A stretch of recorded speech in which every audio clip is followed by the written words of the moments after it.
Bom dia, irmãos. Glória a Deus, aleluia. Estou muito feliz de poder estar aqui com os irmãos nessa manhã chuvosa. Glória a Deus, né, irmãos, por essa chuva. Glória a Deus por esse tempo.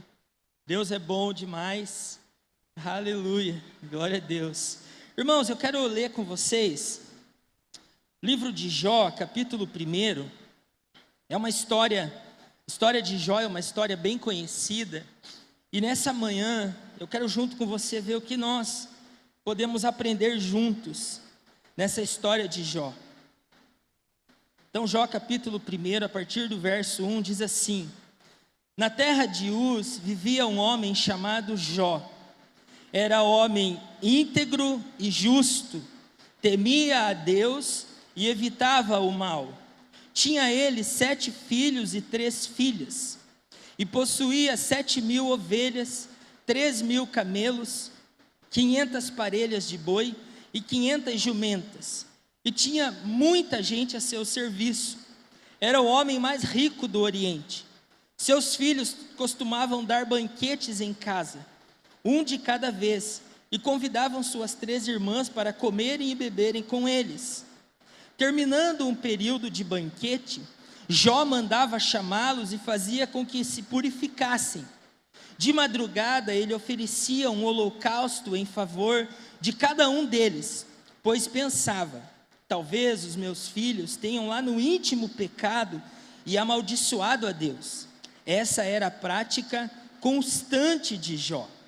Certo dia, anjos vieram apresentar-se ao Senhor, e Satanás também veio com eles. O Senhor disse a Satanás: de onde veio? Satanás respondeu ao Senhor: de perambular pela terra e andar por ela. Disse então o Senhor a Satanás: você viu meu servo Jó, ou reparou meu servo Jó? Não há na terra como ele, irrepreensível, íntegro, homem que teme a Deus e evita o mal. Você pode repetir comigo? Diga comigo: irrepreensível, íntegro, teme a Deus e evita o mal. Amém? Irmãos, quando a gente lê essa história de Jó, né, você vai ver todo o sofrimento que ele passou.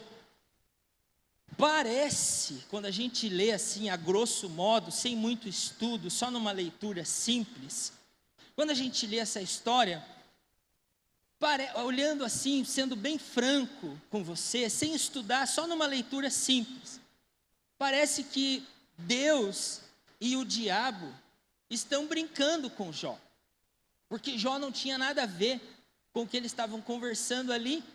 E aí é como se fosse algo assim, tipo, o cara é casado, aí ele fala para o outro: olha, minha mulher é muito fiel a mim, inclusive pode mandar o artista, o cara mais bonito da terra lá, tentar ela, que ela não vai cair, ela é fiel a mim. É como se fosse algo assim.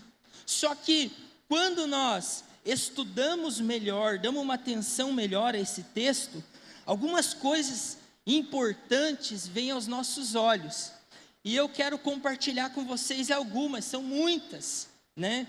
Mas uma das coisas que me chama muito a atenção, no versículo 6, a Bíblia diz que o diabo, a Bíblia chama ele de Satanás, e o texto diz que veio alguns anjos se apresentar diante de Deus, e o texto diz que Satanás veio também, ou também veio Satanás.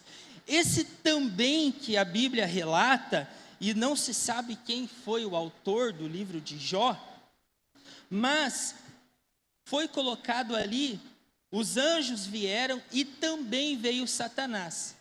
Esse também veio Satanás, no hebraico, eu não vou dizer a palavra porque eu não sei falar hebraico, mas é como se fosse uma ironia, algo irônico. É como se fosse assim: veio fulano e também veio, tipo, ironizando aquela pessoa que está ali, mas que não deveria estar, mas está ali. Para você entender, eu vou te dar um exemplo. Por exemplo, você tem um sócio lá na tua empresa, E aí aquele sócio te sacaneia, rouba você, quase quebra você, perto de você inaugurar a empresa, ele rouba os teus recursos, ele mente para você, e aí ele sai fora, né, do negócio, e aí você pega aquela empresa, você reestrutura ela, e você marca uma reinauguração, faz uma festa, né, convida algumas pessoas para estarem lá, e aí no outro dia eu te encontro e pergunto, e daí, como é que foi ontem a reinauguração? E você diz assim, foi muito legal, foi muito jóia, estava fulano, Beltrano, mas também estava fulano, que era o teu sócio que te quebrou, que não era para estar lá, mas ele estava. E aí eu fico me perguntando, se não era para ele estar lá, por que ele estava lá?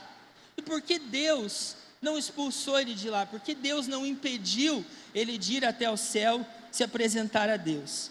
Então fica com essa pergunta aí que nós vamos responder ela depois. Segundo, a Bíblia chama nesse texto o diabo de Satanás. E a tradução do nome Satanás ou Satã, o significado disso em hebraico é advogado de acusação. E naquela época, no Oriente Médio, ali onde morava Jó, naquela época não existia a profissão de advogado. Era uma pessoa que exercia autoridade, um líder da comunidade, da província. Acontecia assim, por exemplo, eu tinha um colega, nós tínhamos algumas vacas, algumas ovelhas, e aí, por algum motivo, eu me senti lesado pelo meu parceiro, meu sócio, vamos dizer assim. E aí eu vou até esse juiz daquela comunidade, daquela província, e eu falo para ele, olha, aquele cara me lesou, me roubou 10 vacas, tudo. Aí aquele homem, ele instituía eu como o Satã, o acusador. E o juiz era o defensor. Não existia como hoje tem o advogado de acusação, advogado de defesa. Então eu era instituído como o Satã, o acusador, e o juiz, o líder daquela província, era o juiz e o defensor. Ele que dizia se aquele outra pessoa iria me pagar aquelas vacas, aqueles bois ou não. Ele que dava a sentença sobre aquilo ali. Então, se o diabo foi até o céu, onde não deveria estar, e como acusador, quem ele foi acusar? Essa resposta, ela está naquele diálogo cabuloso que Deus teve com Satanás ali no céu. Quando Deus pergunta, de onde vens? Ou de onde vens? No hebraico é uma ironia, ou seja, o que você está fazendo aqui? Cadê a sua credencial? Com que autoridade você vem até aqui? Então Deus, como não era para ele estar ali, ele não podia estar ali. Como não era para ele estar ali, como eu dei o exemplo do empresário, e ele estava ali, então o Senhor ironiza, né? Esse de onde vens, da onde vem, é como se Deus estivesse sendo irônico com ele. E aí a resposta que ele dá para o Senhor, ele diz, eu venho de perambular e rodear a terra. Algumas versões dizem de passear e rodear a terra. E aí você vai ver nas escrituras que esse passear, ele tem um significado no hebraico também. A Bíblia diz que o Senhor Deus, ele passeava no jardim do Éden na viração do dia. A Bíblia diz que Davi, ele quando ficou sozinho no seu palácio real, a Bíblia diz que Davi, ele passeava pelo palácio.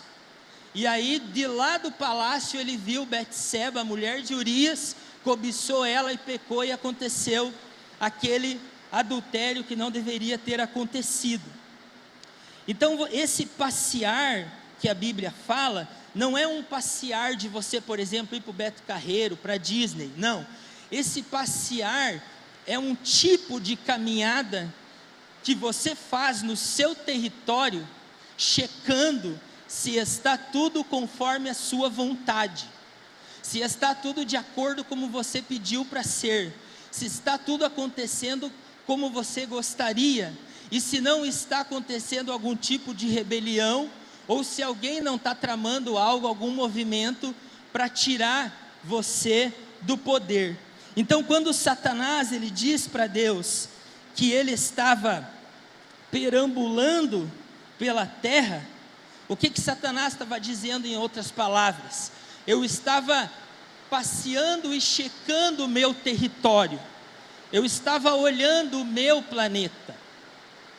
E aí, você vai perceber lá em Mateus, capítulo 4, no versículo 8, quando, no Novo Testamento, quando Jesus conversa com o diabo, diz assim o versículo 8: depois o diabo levou a um monte muito alto e mostrou-lhe todos os reinos do mundo, ou da terra, e o seu esplendor, e disse-lhe: tudo isto lhe darei, se você se prostrar e me adorar.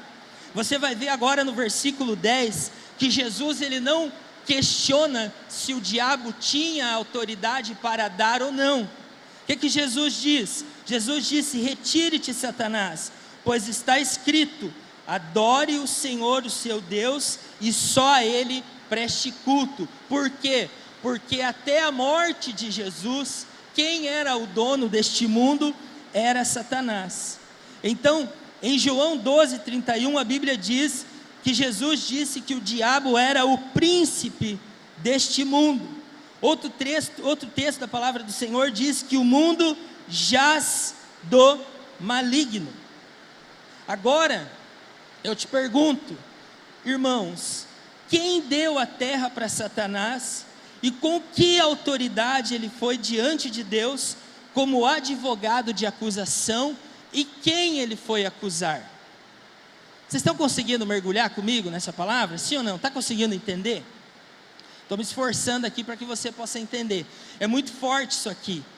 Então, quando o diabo se apresenta diante de Deus, ele vai lá, ele não vai com motivos morais, mas ele vai com motivos legais.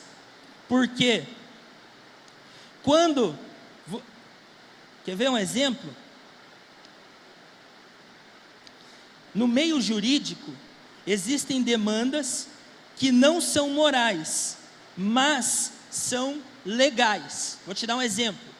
Por exemplo, você tem um colega, um amigo, e esse colega ele te engana, e por algum motivo você assina um documento abrindo mão de um terreno, de um carro, de um prédio, de algum bem. E aí você vai diante do juiz.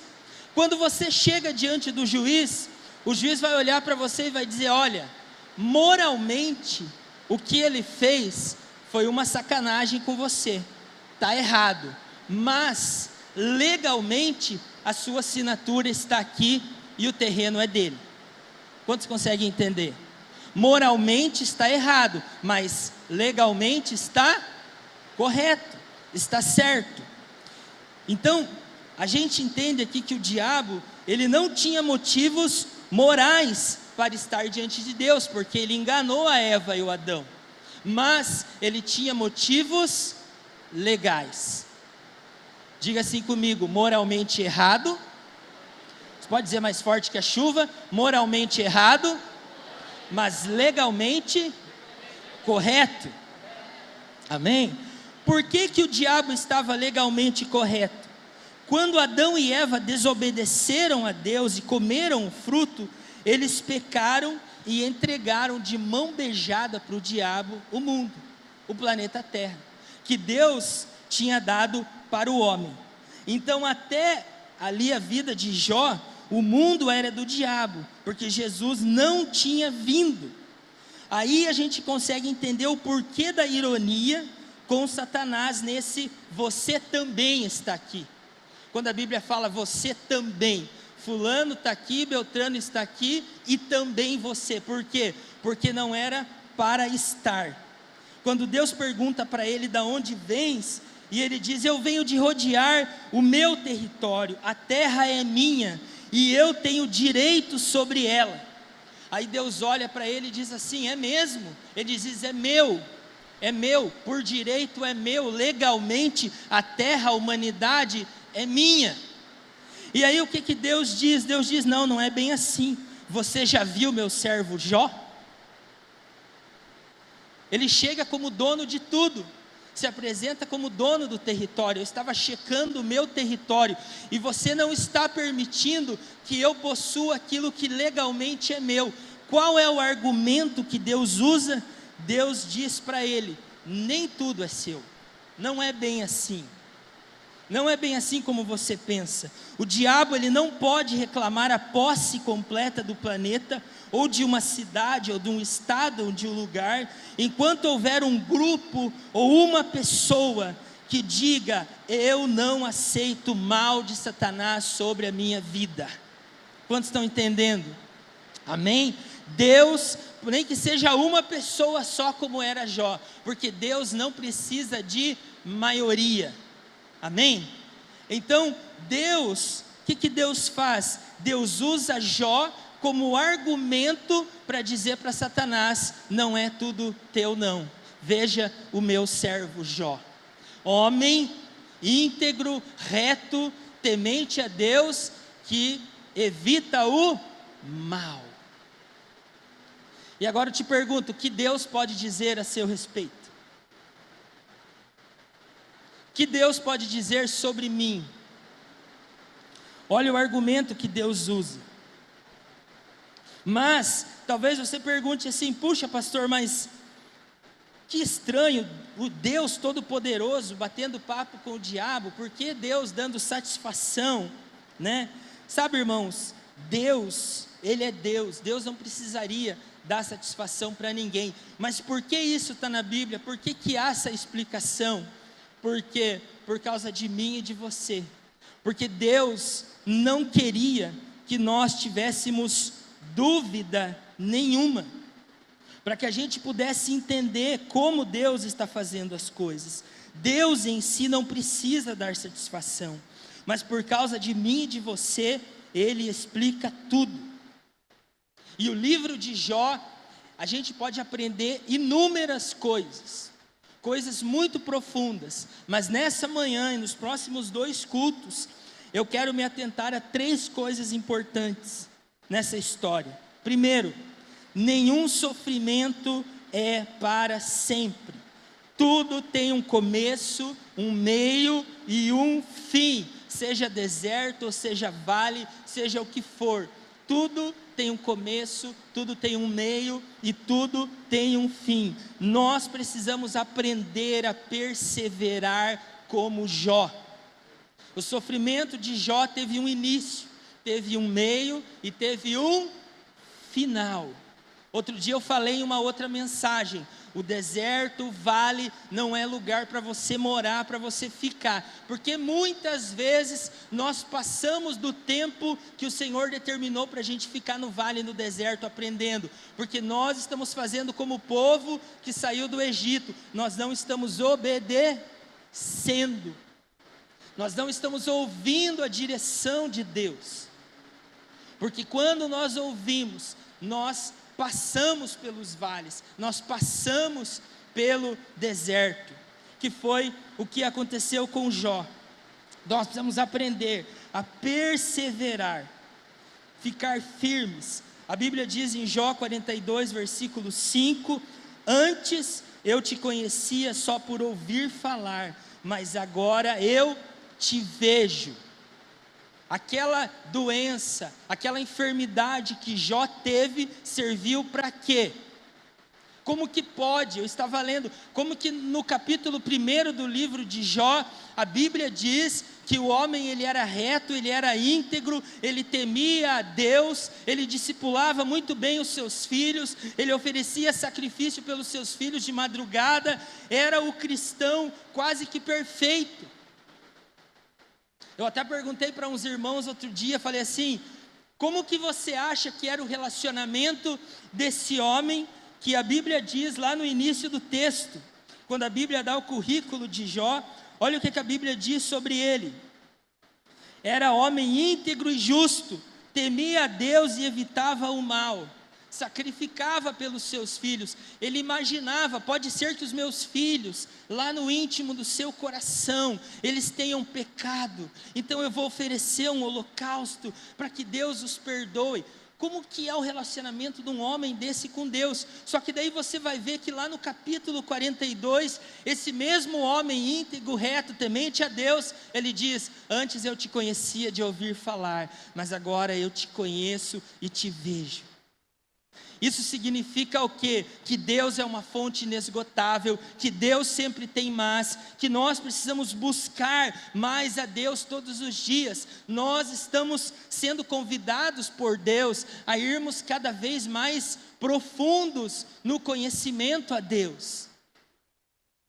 A situação difícil, a tempestade que aconteceu na vida de Jó, aprofundou ele no relacionamento com Deus. O que acontece muitas vezes é que as tempestades, os desertos, os vales roubam a nossa fé, tiram nós da igreja, tiram a nossa identidade. Isso não pode acontecer.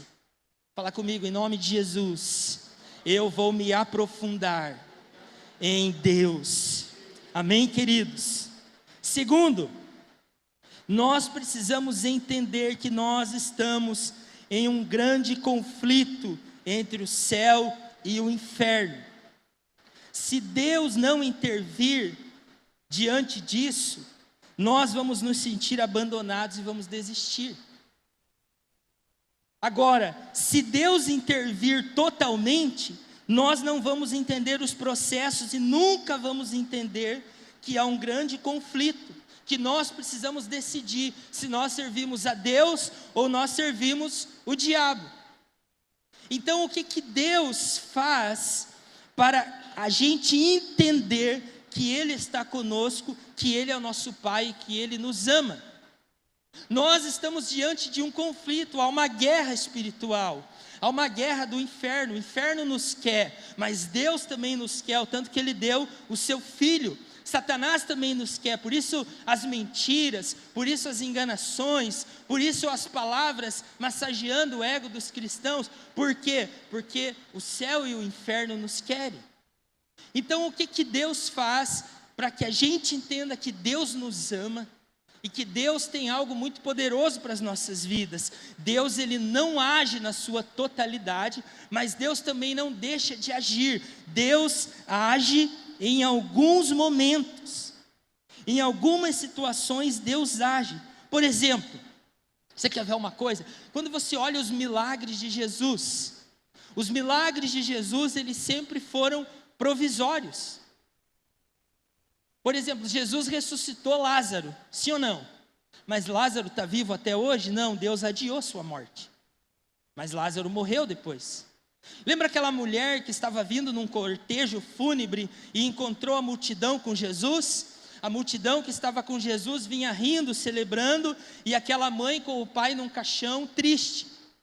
Como que Deus demonstra sua paternidade e que Ele amava ela e que era para ela se acalmar, que Deus estava com ela? Deus adia a morte do filho. Deus ressuscita ele, mas depois ele morre por algum outro motivo. Então, milagres provisórios para sinalizar que Deus está lá no céu, mas o seu Espírito está aqui conosco. Amém? Quantos estão entendendo? Deus nunca agiu na sua totalidade. Por exemplo, Deus curou alguns cegos, mas Deus não curou todos. Deus curou alguns leprosos, mas não curou todos. Por quê? Sinais de que eu estou aqui. O que Deus diz quando Ele cura, quando Ele se apresenta? Por exemplo, você vem no culto, há uma manifestação poderosa de Deus. O que nós estamos experimentando? Nós estamos experimentando, o aperitivo. Nós estamos experimentando o aperitivo do céu. Mas Deus não vai agir na sua totalidade. Por quê? Porque a totalidade nós vamos experimentar lá na glória. Amém? Sim ou não? Quantos podem aplaudir ao Senhor por isso? Glória a Deus. Então Deus está dando sinais que Ele nos ama. Terceiro, Quando a gente vê Jó passar por essa punição severa que ele não provocou, do que a gente lembra? A gente lembra, sabe do quê? Do paradoxo da salvação. Qual que é o paradoxo da salvação? Para que a justiça de Deus fosse restabelecida, uma grande injustiça precisava acontecer. Qual que foi a grande injustiça que aconteceu para salvar eu e você? Jesus Cristo, o Cordeiro inocente de Deus, punido severamente até a morte para nos salvar. O santo pelos pecadores, o inocente pelos errantes. Uma grande injustiça para que a justiça de Deus pudesse ser estabelecida. Então, não foi Jesus que comeu do fruto do Éden.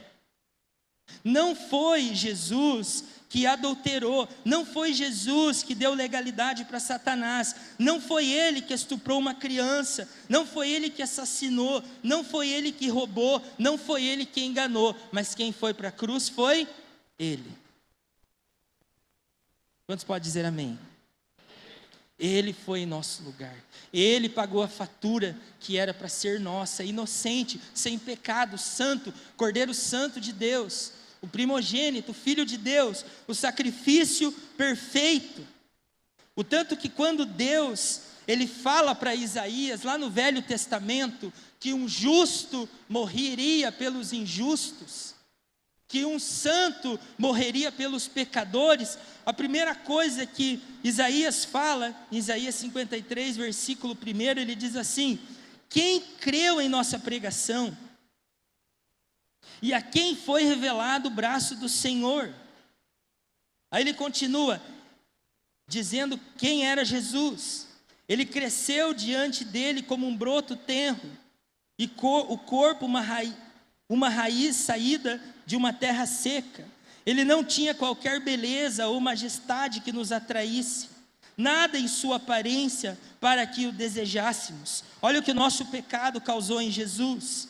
Foi desprezado e rejeitado pelos homens, um homem de tristeza e familiarizado com o sofrimento, como alguém de quem os homens esconderam o rosto. Foi desprezado e nós não o tínhamos em estima. Certamente ele tomou sobre si as nossas enfermidades e sobre si levou as nossas doenças. Contudo, nós não o consideramos castigados por Deus, pois ele foi atingido e afligido, mas ele foi transpassado por causa das nossas transgressões, foi esmagado por causa das nossas iniquidades. Olha isso, irmãos, o castigo que nos traz a paz estava sobre ele, e pelas suas feridas fomos curados.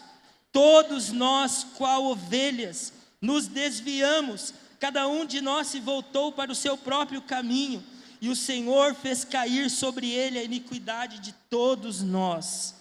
Ele foi oprimido e afligido, contudo não abriu a sua boca. Como um cordeiro foi levado para o matadouro, e como uma ovelha diante dos seus tosqueadores, ficou calado. Ele não abriu a sua boca. Irmãos, quando você olha para Jó, e você vê ele passando por aquele sofrimento que ele não provocou, não tem como você não lembrar de Jesus, você não olhar para Jesus. Jesus não merecia a cruz, Jesus não merecia o Calvário, Jesus não merecia ser punido severamente, não merecia, mas ele foi por causa de mim e de você.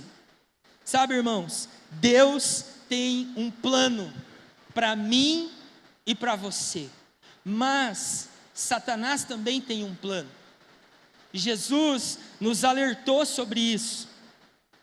A Bíblia diz, em João 10:10, diz: o ladrão vem apenas para roubar, matar e destruir. O que isso significa? O ladrão, ele rouba a sua paz, a alegria de viver. Por isso muitos ficam em depressão e entram no caminho do suicídio. É um processo. Ninguém decide se suicidar, tirar a vida do dia para a noite. Rouba a alegria. Rouba, ele vai roubando. Ele mata os seus sonhos, sua identidade. E você vive uma vida sem propósito. Sabe o que é uma vida sem propósito? Eu não sei de onde vim, eu não sei quem eu sou, e eu não sei para onde vou, não tem identidade. O diabo rouba a identidade, mata os sonhos, sua identidade. O ladrão destrói o seu casamento, sua família, e quem paga a fatura são os filhos que crescem numa estrutura fraca e não segura. Mas, diga comigo, levante a sua mão e diga mas. Mas a Bíblia diz, continuando o versículo, Jesus disse: eu vim para que tenham vida e a tenham em abundância. Eu gosto da versão que diz também: eu vim para que tenham vida e vida plena. É você ter paz. Lembra? O castigo que nos traz a paz. É possível você viver nesse mundo em paz. Sabe o que Deus quer nos dar? Deus quer nos dar através do seu Filho: paz no lar, paz no casamento, paz com os filhos, paz no trabalho. Em meio a um mundo tenebroso, o Senhor quer nos dar a sua paz. O ladrão veio somente para matar, roubar e destruir, mas eu vim para que tenham vida e vida em abundância. Agora, eu preciso decidir. Não tem como eu ficar em cima do muro, não tem como eu acender uma vela para o diabo e uma vela para Deus. Isso não existe. Ou eu sou de Deus, ou eu sou do diabo, ou eu estou contra, ou eu estou a favor. Não existe um meio termo. O que Adão fez? Adão deu legalidade para o diabo. Ele estava dentro do Éden. Quem deveria se apresentar como os outros anjos, não sei, eles foram prestar conta de outros mundos, a gente não sabe tudo, mas não era para Satanás estar lá prestando conta a Deus, era para estar Adão ou um outro ser humano prestando conta da raça humana. Mas o diabo estava lá, por quê? Porque Adão e Eva deram legalidade. Ou nós temos uma vida que nós não conhecemos a Deus, e nós precisamos decidir entregar o nosso coração para o Senhor, para receber essa vida plena e abundante. Ou nós precisamos decidir parar de dar legalidade, parar de legitimizar o diabo.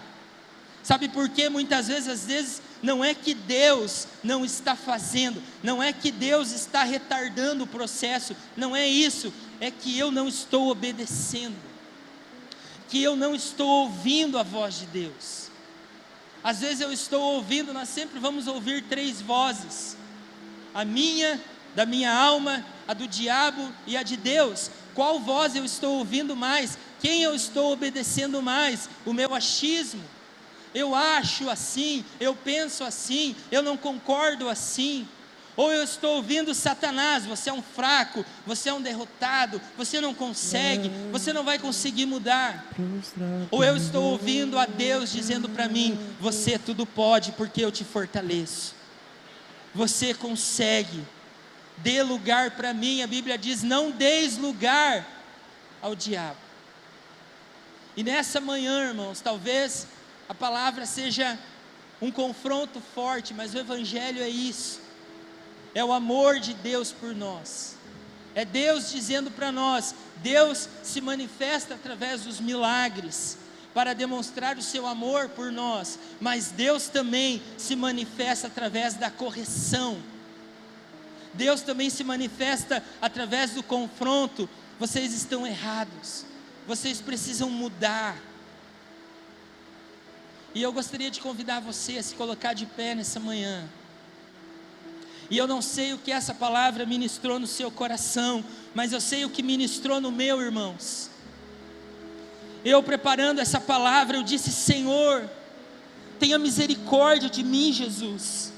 Tenha misericórdia de mim, Senhor, porque eu não seria aprovado como Jó, eu não poderia ser usado como argumento.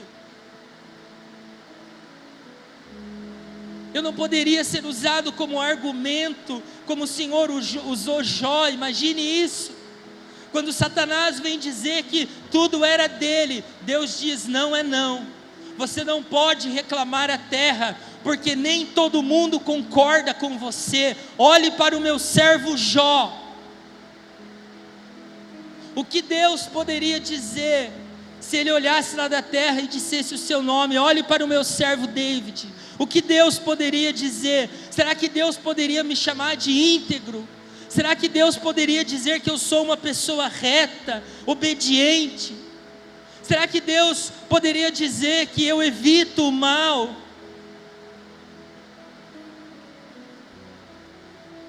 A Bíblia diz que Jó, ele oferecia sacrifícios na madrugada pelos seus filhos. Homens, será que nós homens temos sido homens que acordam de madrugada para orar pela nossa família, para clamar pelos nossos filhos? Jó, a Bíblia diz, eu acho fantástico, a Bíblia diz que essa era a prática diária de Jó, constância. Deus tem falado muito ao meu coração nesses dias sobre intensidade e constância. Jó era um homem intenso com Deus e constante. Porque nós começamos bem, mas no decorrer do tempo, os dias, nós vamos perdendo a fé, nós vamos desanimando. Irmãos, nós precisamos ser constantes e intensos com o Senhor. Jesus está voltando, queridos. Jesus está voltando. O noivo está vindo buscar a sua noiva. E como Ele vai nos encontrar? Íntegros, retos, tementes a Deus.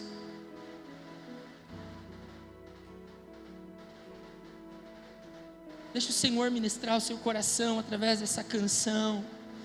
E se você quiser vir aqui para frente, se render ao Senhor, entregar a sua vida ao Senhor, se reconciliar com o Senhor, eu não sei, mas eu oro para que o Espírito Santo de alguma forma constranja você através dessa palavra.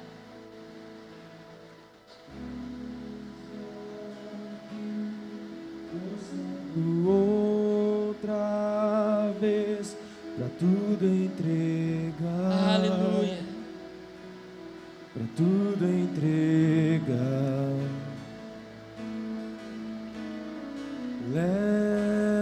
Leva-me perto de ti, Senhor, anseio por ti. Aleluia. Anseio por ti. Eu me rendo.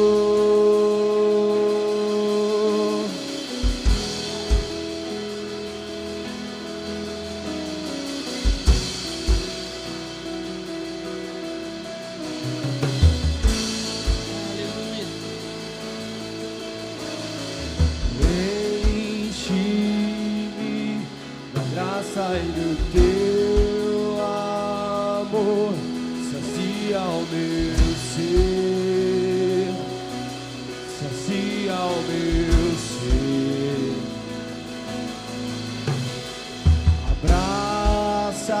Abraça-me, ouve o meu clamor, fala pra mim, fala pra mim. Eu me rendo, eu me rendo pra conhecer-te mais, pra conhecer-te mais.